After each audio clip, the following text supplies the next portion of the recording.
You need to move now, or I will have you removed. I... I am not moving. Do you have a problem, ma'am? No, not at all. Everything is fine. You don't get to touch me. You don't have that power. Ma'am, you need to cooperate. No, you need to step aside. You need to move.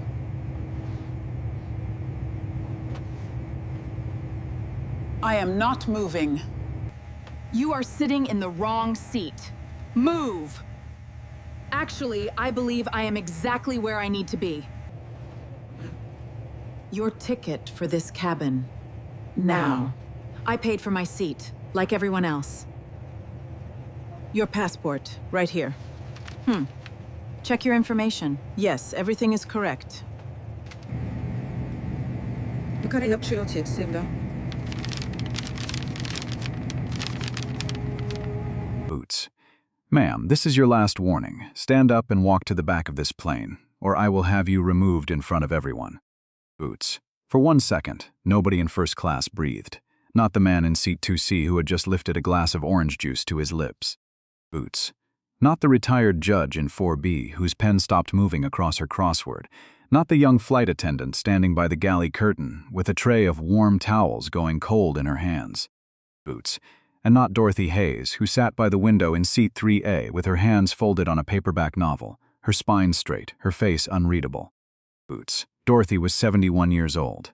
She had warm brown skin, silver hair pulled back into a neat bun, and reading glasses pushed low on her nose. Boots. Her cardigan was pressed but plain. Her shoes were clean but old, the kind a woman resoles instead of replacing. Boots. Pinned to the collar of that cardigan was a small brass compass, no bigger than a quarter, dulled at the edges from 40 years of handling. Boots. Keep your eye on that compass. Small things like that have a way of outlasting everyone who ever doubted the person wearing them. Boots. Brittany Cole stood over her in a crisp navy uniform, blonde hair scraped into a bun so tight it pulled at her temples. Boots. Her voice carried the particular calm of someone who has learned that cruelty sounds more official when it is spoken quietly. Boots. I need to see your boarding pass again, Brittany said. Right now. Dorothy had already shown it twice. She reached into the paperback, where she'd been using the pass as a bookmark, and held it out without a word. Boots. Brittany snatched it, turned it over twice as if the paper itself might confess to a lie, then looked up. Boots. Where did you actually get this? A soft laugh came from seat 2C. Gordon Reeves, mid-50s, a navy suit and a gold watch that caught the cabin light every time he moved his wrist, leaned back with the satisfied look of a man who mistakes other people's discomfort for entertainment. Boots. I paid for it, Dorothy said. Her voice did what? Brittany asked. The question was soft. That made it worse. Boots. A woman 2 rows back suddenly found something urgent inside her handbag. A man adjusted cufflinks that were already perfectly straight. Boots. Nobody looked at Dorothy. Everybody looked at the space just past her shoulder, the way people do when they've decided that watching is safer than seeing. Boots. Before I tell you what happened next on Redwood Air Flight 447, you need to go back 3 hours to a kitchen in a small house on Delridge Avenue in Charlotte, North Carolina, at 5:12 in the morning when none of this had happened yet, and Dorothy Hayes was still just a woman making coffee for one. Boots. She lived alone since her husband Samuel passed 9 years ago. The house had 2 bedrooms, one of them still holding his old recliner, because she could not bring herself to donate it. Boots. Every morning she made exactly 1 cup of coffee, black, in a chipped mug that read World's Okayest Fisherman. A joke gift from a son who used to think that was hilarious at age 11. Boots. She sat at the kitchen table, with the newspaper she still had delivered out of habit, and she touched the small brass compass pinned to whatever she was wearing that day, the way another woman might touch a wedding ring. Boots. Samuel had given her that compass 38 years ago, the week their son Marcus got his first job, 16 years old, sweeping hangars at Charlotte Douglas International Airport for $4 an hour. Boots. Samuel had said, a compass doesn't tell you where you're going. It just makes sure you never forget which way is true. Boots. Dorothy had worn it on every flight since, not because it was valuable, but because it reminded her of a promise she had made to herself the year she was turned away from a diner 2 blocks from where she now lived. Nobody gets to decide how high you're allowed to rise. Boots. She taught 4th grade for 39 years at a public school on the east side of town, the kind of school where half the children came in without breakfast, and Dorothy kept a drawer of granola bars she paid for herself. Boots. She retired 4 years ago. Her knees ached now on cold mornings, and she used a cane sometimes, though not today because today she wanted to walk onto that plane the way she had walked into every classroom for 4 decades, like she belonged there, because she did. Boots. There was a particular memory she carried with her that morning, one she had not thought about in years, until she was standing in the security line at Charlotte Douglas at 6:50 a.m., watching a young mother struggle to fold a stroller while a line of impatient travelers sighed behind her. Boots. 30 years ago, a boy named Terrence had shown up in Dorothy's classroom in October, already 2 months behind, already convinced by 3 previous teachers that he was, in his own 7-year-old words, one of the dumb ones. Boots.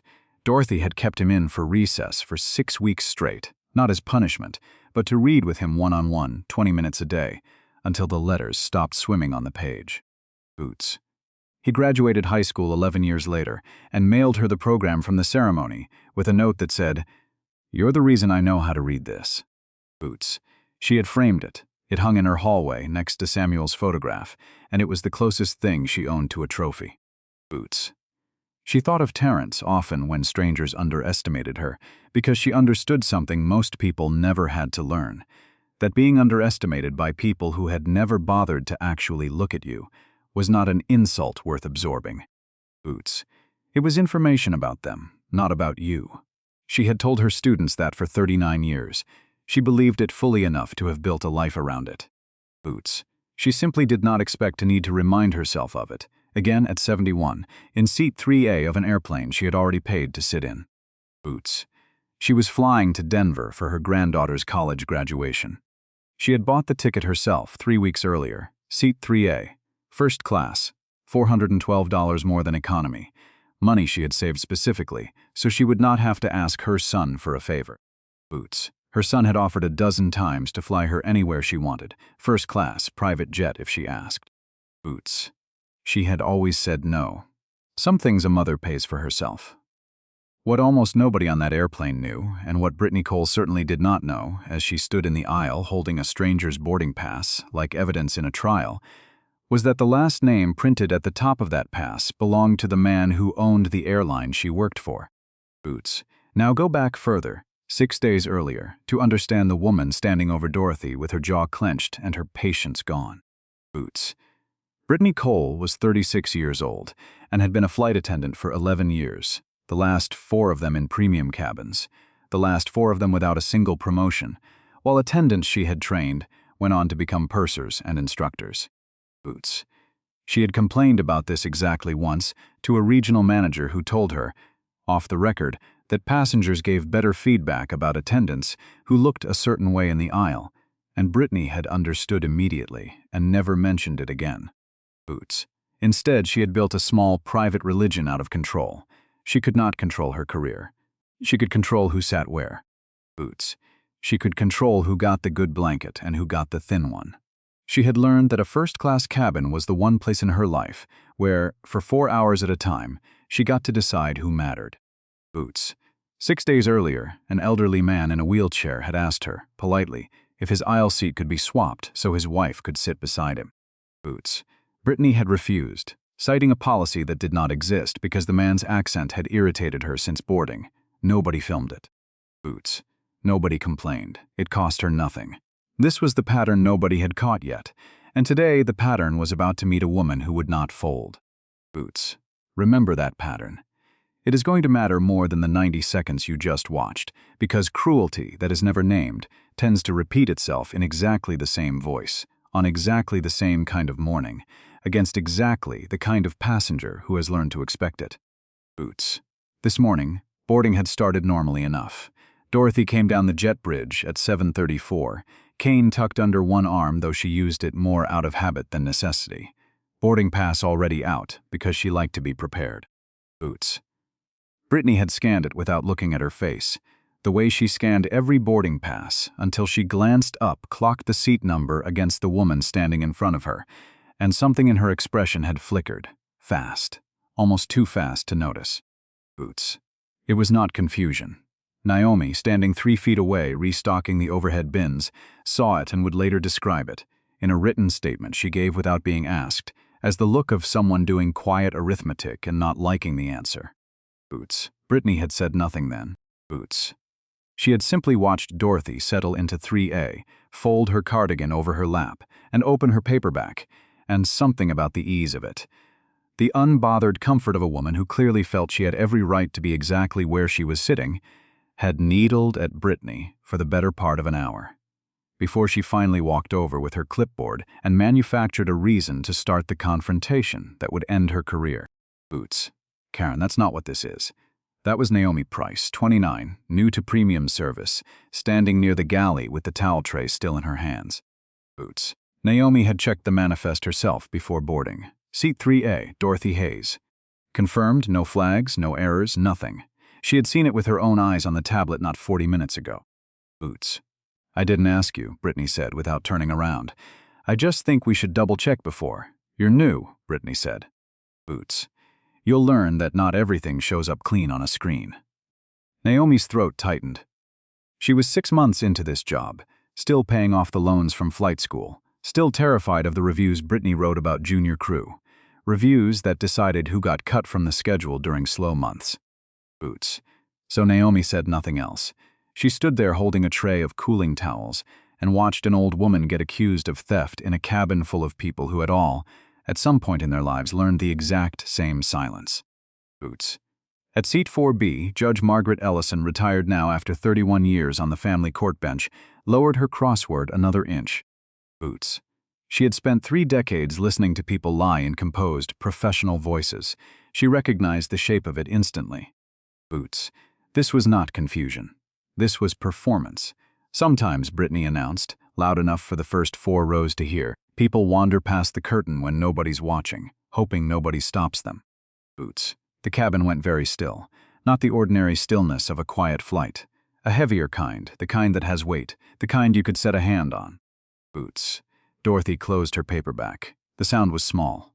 Final Miss Cole, she said, and her voice was quiet and clear and did not shake even slightly. Boots.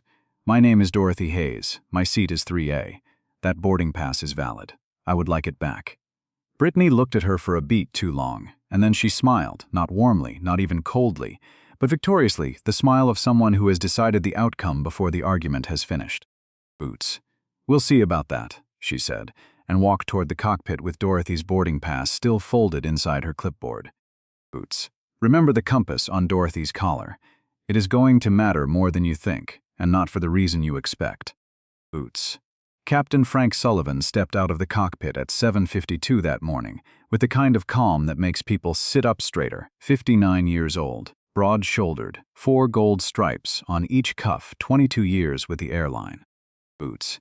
He had flown through hail over the Rockies and a fuel emergency outside Miami, and he believed, with total confidence, that he understood the difference between a real problem and a difficult passenger. Boots. That confidence was about to fail him in a way he would remember for the rest of his career. Brittany met him halfway down the aisle, voice low, urgent. Boots. She's refusing to cooperate. I tried to handle it quietly, but she's making a scene. Naomi heard the lie land and looked at her shoes. Boots. Judge Ellison heard it too and set both hands flat on her folded newspaper, the posture of a woman preparing to testify. Boots. Sullivan stopped beside 3A. His eyes moved over Dorothy, fast, too fast, silver hair, reading glasses, an old cardigan, a paperback, a small brass pin catching the window light. Boots. He did not see a threat. He saw a delay, and in commercial aviation, a delay has a way of becoming, in the mind of a tired captain, somebody's fault. Boots. Ma'am, he said, I understand there's a seating irregularity. There is not, Dorothy said. Captain Brittany cut in, as I explained. Boots. She has shown me nothing, Dorothy said. Still to the captain, still perfectly level. She took my boarding pass. She told the cabin I wandered past the curtain. Boots. Now she wants me removed. The words were too clean to dismiss, and everyone within 4 rows heard them. Sullivan glanced at Brittany. Boots. Her expression shifted instantly. Hurt, professional, wounded. That is not an accurate representation of what happened, sir, ma'am, Sullivan said, lowering his tone. The way men do when they mistake volume for authority. My crew has the right to manage this cabin. Boots. Nobody is disputing that I have a ticket, Dorothy said. Then what exactly are you disputing? The question landed like a gavel. Boots. Judge Ellison's fingers tightened on the edge of her newspaper. She had heard grown men dodge a direct question exactly like that in her courtroom for 31 years, in depositions, in custody hearings, always in the same reasonable, unhurried voice men use right before they decide not to look at the truth. Boots. For the comfort of the cabin, Sullivan said, I'm going to ask you to accept an alternate seating arrangement. The comfort of whom, Captain? Boots. Gordon Reeves from seat 2C muttered, Oh, for heaven's sake, we all have places to be. Dorothy turned her head toward him with the unhurried patience of a woman who has silenced far worse in a classroom of 9-year-olds. Boots. Mr. Reeves, she said, reading the name off the leather tag clipped to his briefcase. I have managed rowdier children with better manners than yours. Boots. His mouth opened. Nothing came out. This is exactly the attitude I described, Brittany said quickly, seizing the moment. No, Judge Ellison said. Boots. It was not loud. It did not need to be. That woman has been calm since before I even lowered my newspaper. Boots. Your flight attendant has not. Please stay out of crew matters, Brittany said, and something in her voice cracked for half a second, something younger and less certain than the uniform suggested. Boots. I know misconduct when I see it, Judge Ellison said. I built a career on it. For one instant, Sullivan hesitated. Boots. Naomi, near the galley, held her breath. There it was, a witness willing to speak, an opening. But authority does not always soften when it's corrected. Boots. Sometimes it hardens, because admitting the truth in front of 30 passengers means admitting how long it has already been ignored. Boots. Ladies and gentlemen, Sullivan said, raising his voice to the cabin, we need to prepare for departure. This will be resolved now. Boots. He turned back to Dorothy. Ma'am, I'm asking you one final time to gather your belongings and move to the seat my crew has arranged. Boots. If you refuse, we will have to remove you from this aircraft. The cabin emptied of sound entirely. Even Gordon Reeves stopped moving. Boots. Dorothy looked at the captain for a long moment, and then her eyes dropped to the small brass compass on her collar. Boots. Her thumb found it without her needing to look. She thought about Samuel handing it to her on their porch 38 years ago. Boots. She thought about Marcus at 16, sweeping a hangar floor in the rain, too proud to complain, certain that honest work could carry a person as high as they were willing to climb. Boots. She thought about every diner, every school office, every parent-teacher conference, where someone had looked through her before they ever looked at her. Boots. Before that, one more thing happened, and it is the moment Naomi Price would replay in her mind for months afterward. Boots. As Dorothy reached for her purse, Brittany leaned down close enough that only the first 2 rows could hear, and said, very quietly, some people just aren't built for this cabin, honey. Boots. No shame in that. It's simply not built for everyone. The word honey landed harder than anything else she had said all morning, because it was not spoken with warmth. Boots. It was spoken the way a door closes on a hand, gentle in sound, brutal in effect. Judge Ellison heard it and set her newspaper down entirely, both palms flat against her knees, the posture of a woman forcing herself to stay seated when every instinct told her to stand. Boots. Gordon Reeves, for the first time since boarding, stopped smiling. Dorothy did not answer the remark. Boots. She simply looked at Brittany for 3 full seconds, long enough for the silence itself to become the reply, and then she rose from her seat with the unhurried dignity of someone who had been told worse by people with far less power than a woman holding a service tray. Boots. Then Dorothy stood, not defeated, documenting. Around the cabin, phones began rising, one after another, the small red dots of recording lights blinking on like a field of tiny warnings. Nobody in a uniform seemed to notice. Boots. She picked up her purse and her paperback. Her knees ached with every step. As she passed Naomi, their eyes met for less than a second. Boots. I'm so sorry, Naomi whispered. Then remember this feeling, Dorothy said, and walked through the curtain into economy, where 30 strangers watched an old woman find her own seat without asking anyone for help. Boots. She found 31C, a middle seat between a college student in a Charlotte 49ers hoodie and an older man in a faded Panthers cap. Boots. Both of them had watched her walk the length of the aisle. Both of them looked away too quickly when she sat down, the student pulling his backpack closer to his knees, the older man shifting toward the window to make room that felt less like courtesy and more like guilt. Boots. Nobody spoke for a long moment. On the other side of the curtain, first class exhaled and returned to its champagne and its silence, and that more than anything else was the cruelest part. Boots. The world moves on before the wound has even finished forming. Dorothy looked down at the boarding pass in her lap, the one Brittany had eventually shoved back at her without apology. Boots. The corner was creased from being gripped too hard. Seat 3A, printed in plain black ink, not 31C, not wherever somebody else had decided she looked like she belonged. Boots. You okay, ma'am? The college student asked, one earbud hanging loose against his shoulder. I've been better, baby, Dorothy said. Boots. The honesty surprised him. That didn't seem right, he said, looking toward the front of the plane. No, Dorothy said. Boots. It wasn't. The older man in the Panther's cap cleared his throat, without looking up from a magazine he was holding upside down and had not noticed. Boots. I should have said something, he murmured. I saw all of it. I just kept thinking somebody else would. That's how most wrong things survive, Dorothy said, and the man nodded once, like the sentence had physically pressed against his chest. Boots. Up front, Brittany stood in the galley, pretending to check service notes, her hands too still, her breathing too shallow. Boots. She could feel the cabin's attention on her now, differently, not openly, not yet, but something had shifted, the way air pressure shifts before a storm nobody has named yet. Boots. She had won. She told herself that twice. She had won, and it did not feel the way winning was supposed to feel. Boots. Then the cockpit radio crackled. Redwood 447, hold position, the voice said. Do not close the boarding door. Repeat, do not close the boarding door. Boots. Sullivan frowned and lifted the handset. Ground, confirm reason for hold. A pause longer than it should have been. Then, corporate operations hold. Boots. The color left Brittany's face in stages. First her cheeks, then her lips, then something behind her eyes. Corporate did not hold a fully boarded flight over a seating dispute. Boots. Not unless somebody high enough had asked a question. Nobody wanted to answer. Back in row 31, Dorothy felt the plane remain still beneath her, and did not look surprised. Boots. She took out her phone.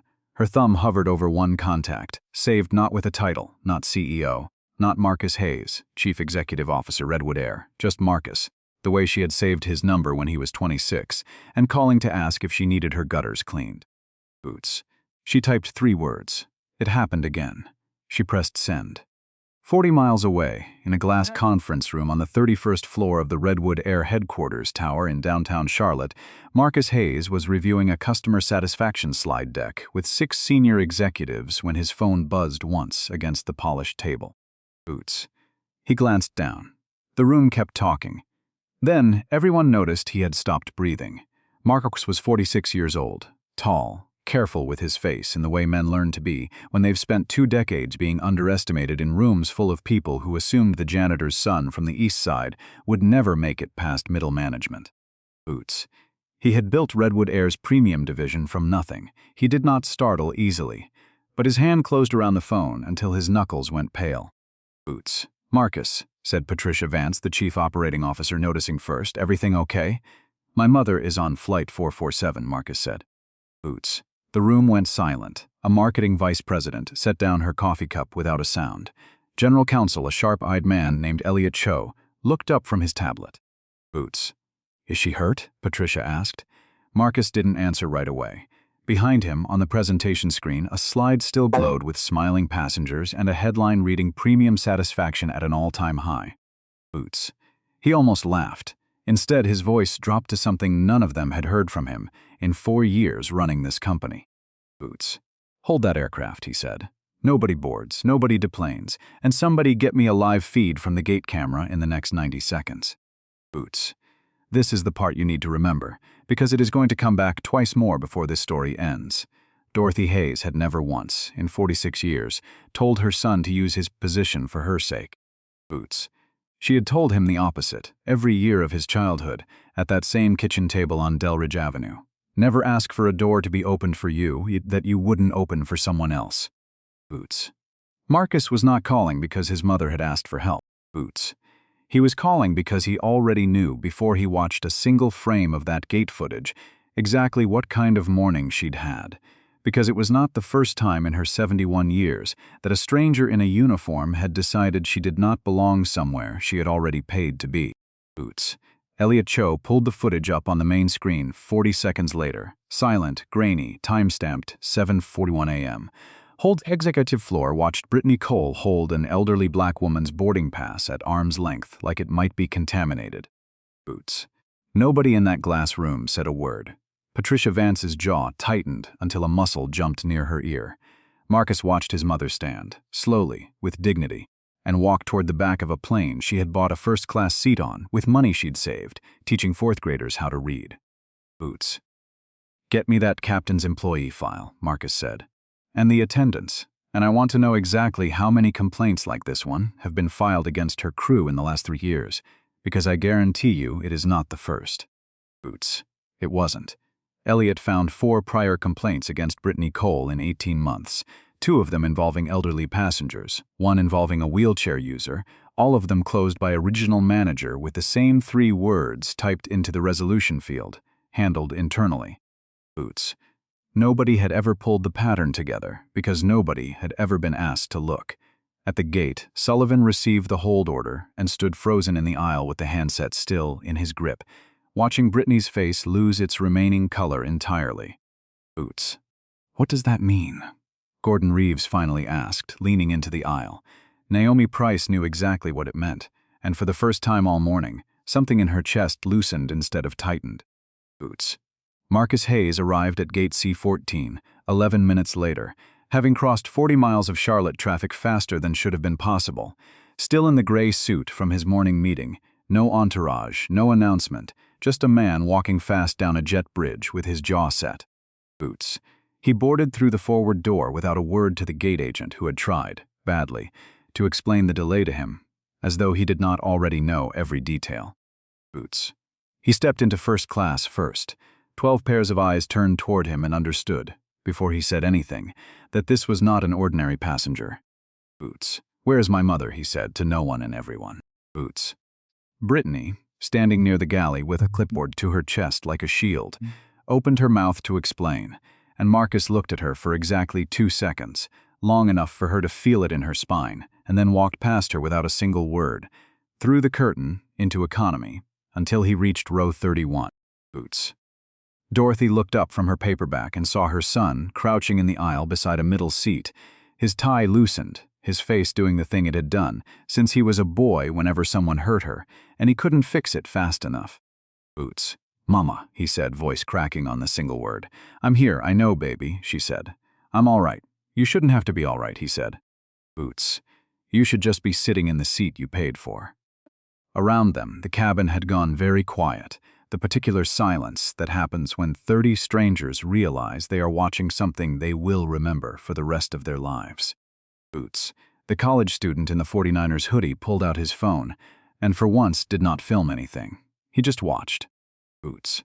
Marcus stood, turned to face the curtain separating economy from first class, and in a voice that carried the length of the cabin without needing to shout, said, "This woman is my mother." Boots. Her name is Dorothy Hayes. She has flown this airline for 11 years.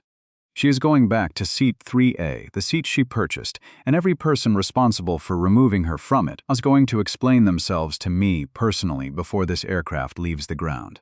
Boots. He offered his mother his arm. She did not take it right away.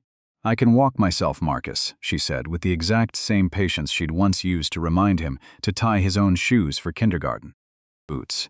"This is not about being carried. It's about being seen." He nodded and walked beside her instead of in front of her, back through the curtain, back down the aisle of first class, back to seat 3A, where she sat down by the window, exactly where she had been sitting 3 hours and 1 lifetime ago. Boots. Captain Sullivan appeared a moment later, having come from the cockpit at a near run, his composure gone entirely. He stopped near Dorothy's row and said the word he had refused to say an hour earlier. Boots. "Mrs. Hayes," he said, voice low. "I am sorry, this time he did not say handled. He did not hide behind procedure or the comfort of the cabin." Boots. "I failed you," he said. That was different, and everyone heard the difference. Dorothy studied him for a long moment. Boots. "Yes," she said, "you did." The words did not crush him. They held him still, which was worse and better at the same time. Boots. Judge Margaret Ellison rose from 4B and moved carefully into the aisle. "Mrs. Hayes," she said, "I owe you an apology." Boots. "I knew it was wrong from the first sentence out of that woman's mouth. I heard it. I saw it. Boots. And I waited, because I told myself somebody else would speak, because comfort can make cowards out of decent people, and I am ashamed of that. Boots. That is not an excuse, Dorothy said. No, Judge Ellison said, it is not. Naomi Price came next, slower, younger in her shame, less practiced at carrying it. Boots. Mrs. Hayes, I'm so sorry. I checked the tablet. I knew your seat was correct. I knew what she was saying wasn't true. And I told myself I was too new, that I couldn't afford to lose this job. Boots. Her voice broke. But you were sitting there alone, and I did nothing. Fear is real, Dorothy said, and something in her face softened, not enough to erase the morning, but enough to make room for what came next.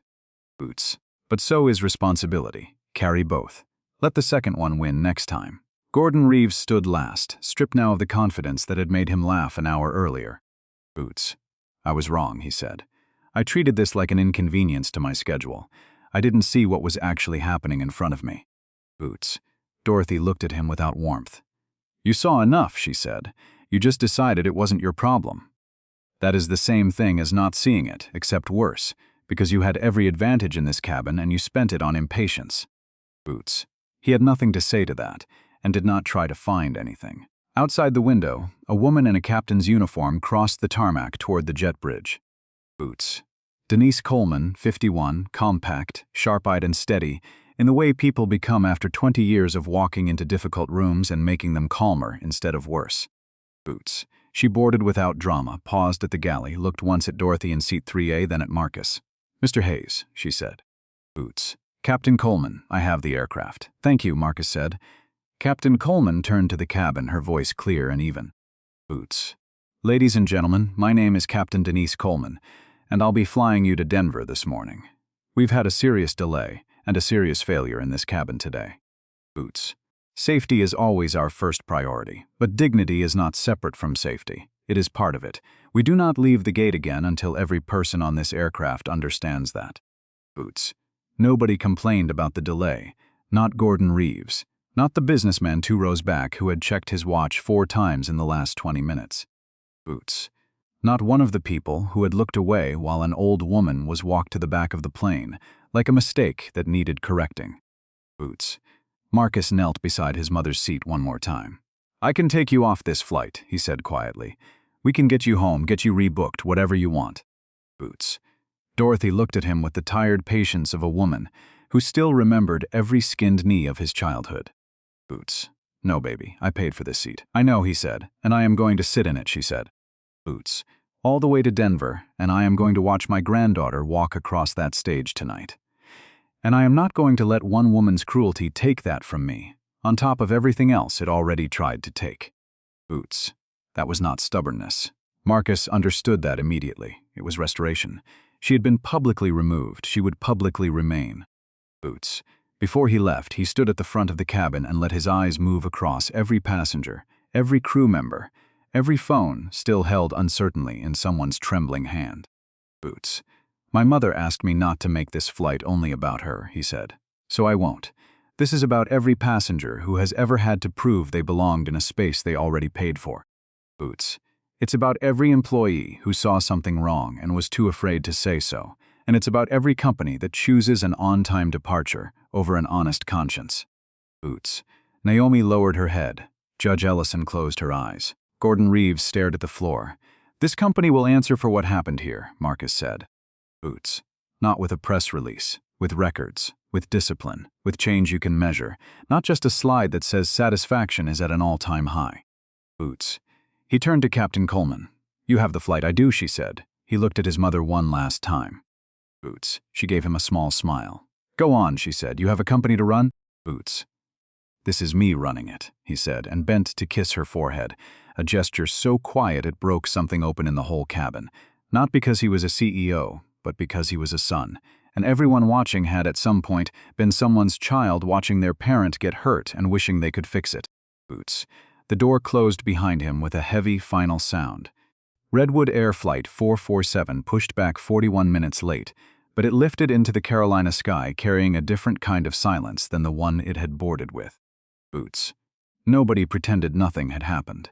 That, Dorothy thought, watching the ground fall away beneath the window, was the beginning of something like healing. Boots. Now here is what you need to understand about what happened to Brittany Cole in the 11 weeks that followed. Because the punishment was not what she expected, and it was worse. Boots. She was suspended the moment the aircraft landed in Denver, pending investigation, standard language, the kind that usually means very little. Boots. Brittany told herself it would blow over. She had 11 years of seniority. She had never technically lied on a formal complaint form, only in the moment, out loud, where nothing gets recorded unless somebody happens to be filming, and on this particular morning, 11 somebodies had been. Boots. The investigation took 6 weeks. It found what Elliot Cho had already suspected on day 1, a pattern, not an incident. Boots. 4 prior complaints closed without real review. A regional manager, David Frost, who had buried each of them because Brittany's cabin service scores were high and high scores made his own quarterly numbers look good. Boots. The airline's own internal audit revealed that Brittany had been informally coached twice by supervisors to be, in the words of one email Elliot found in Discovery, more welcoming to premium passengers who don't fit the profile. Language so carefully vague it had let everyone who wrote and read it pretend they weren't talking about race at all. Boots. Brittany was terminated for cause in the 7th week for falsifying a passenger record and violating the airline's passenger dignity standard, a policy that, until that morning, had mostly existed on paper. Boots. She did not go quietly. She hired a lawyer. She argued in a formal grievance hearing that Marcus insisted on attending in person, that she had simply been doing her job, that airlines gave crew discretion for a reason, that one video clip did not tell the whole story. Boots. Her lawyer tried a different angle when the first one failed to move the panel. That Brittany had been a model employee for 11 years, that a single lapse in judgment on one difficult morning should not erase over a decade of service, that termination was disproportionate. Boots. Elliot Cho, sitting across the table with a folder 3 inches thick, simply slid it forward and asked Brittany to read the top page out loud. Boots. It was the first of the 4 buried complaints, dated 2 years earlier, describing almost the exact same words she had used on Dorothy, spoken to a different elderly black passenger on a different flight to Detroit. Boots. Brittany read 4 lines of it before her voice gave out and she stopped, and nobody in the room asked her to finish. Boots. Even then, in that silence, with the evidence of her own pattern laid out in her own recorded words, she did not say the sentence that might have changed the outcome. Boots. She said, "I don't remember that flight." She said it like a fact, not an apology, and the panel noted, in its final written decision, that her refusal to acknowledge any wrongdoing, even when shown a documented history of it, was itself part of the reason reinstatement was denied. Boots. She never once said the word sorry in that hearing. Not to the panel, not on paper.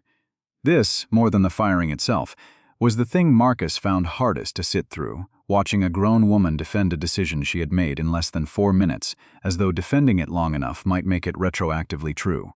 Boots. But punishment was never the whole point, and Marcus knew it. Firing one attendant does not fix a culture that trained her, protected her, and rewarded her for years. Boots.